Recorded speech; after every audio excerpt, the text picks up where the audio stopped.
অবরুদ্ধ গাজায় ১৭ মাস ধরে ইতিহাসের বর্বরতম হত্যাযজ্ঞ চালিয়ে যাচ্ছে ইসরায়েল। যেন আসমান জমিনে কেউ নেই গাজাবাসীকে বাঁচাতে। মধ্যপ্রাচ্যের দুই একটি দেশ ছাড়া মুসলিম বিশ্বের বাদবাকি সব দেশ নেহাতি দর্শকের ভূমিকায় দাঁড়িয়ে দেখে যাচ্ছে নৃশংসতম এই গণহত্যা। রাষ্ট্রগুলোর এ ব্যর্থতায় চুপ থাকতে না পেরে এবারে মুখ খুলেছেন মুসলিম বিশ্বের শীর্ষ আলেম ওলামারা। প্রথমবারের মতো জায়নবাদী ইসরায়েলের বিরুদ্ধে সম্মিলিতভাবে জিহাদের ডাক দিয়ে ফতোয়া জারি করেছেন তারা। গাজায় হত্যাযজ্ঞ থামাতে বিশ্বের সকল মুসলিমকে এতে শামিল হবার আহ্বান জানানো হয়েছে। মুসলিম বিশ্বের ধর্মীয় এই নেতারা বলছেন, যথেষ্ট হয়েছে, এবারে অবশ্যই বন্ধ করতে হবে গাজায় হত্যাযজ্ঞ। ফতোয়া অনুসারে গাজাবাসীকে রক্ষায় আরব ও ইসলামী বিশ্বের দেশগুলোর ব্যর্থতা ইসলামী আইন অনুসারে গুরুতর অপরাধের শামিল।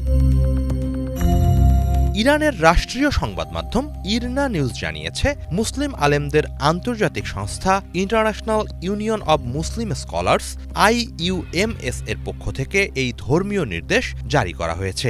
আলেমদের প্রতিনিধি হিসেবে IUMS এর মহাসচিব আলী আল কারাদাগি এটি ঘোষণা করেন। তাকে সমর্থন জানিয়েছেন আরও ১৪ জন বিজ্ঞ ইসলামী পণ্ডিত। কারাদাগি মধ্যপ্রাচ্যের সবচেয়ে সম্মানিত ধর্মীয় নেতাদের একজন। বিশ্বের ১৭০ কোটি সুন্নি মুসলমানের কাছে ব্যাপক গুরুত্ব বহন করে তার ফতোয়া বা ফরমানগুলো।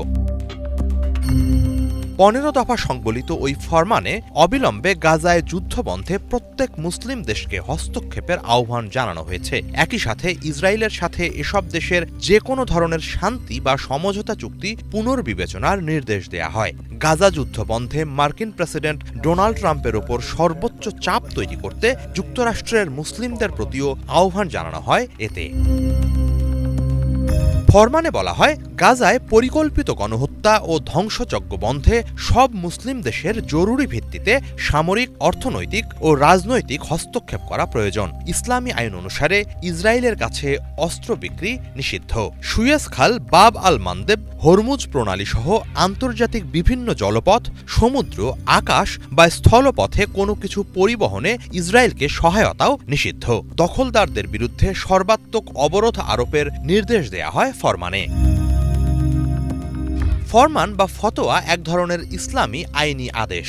কোরআন ও হাদিসের আলোকে ধর্মীয় নেতারা এ আদেশ জারি করেন। এটি মেনে চলা বাধ্যতামূলক নয়। তবে গাজা যুদ্ধের এই পর্যায়ে ইসলামী পণ্ডিতদের এই ফতোয়া জারির বিষয়টি মুসলিম বিশ্বের কাছে বিশেষ তাৎপর্যের। এটি নতুন করে প্রত্যেক মুসলিমের যার যার নৈতিক ও মানবিক অবস্থান পুনর্বিবেচনার বার্তা।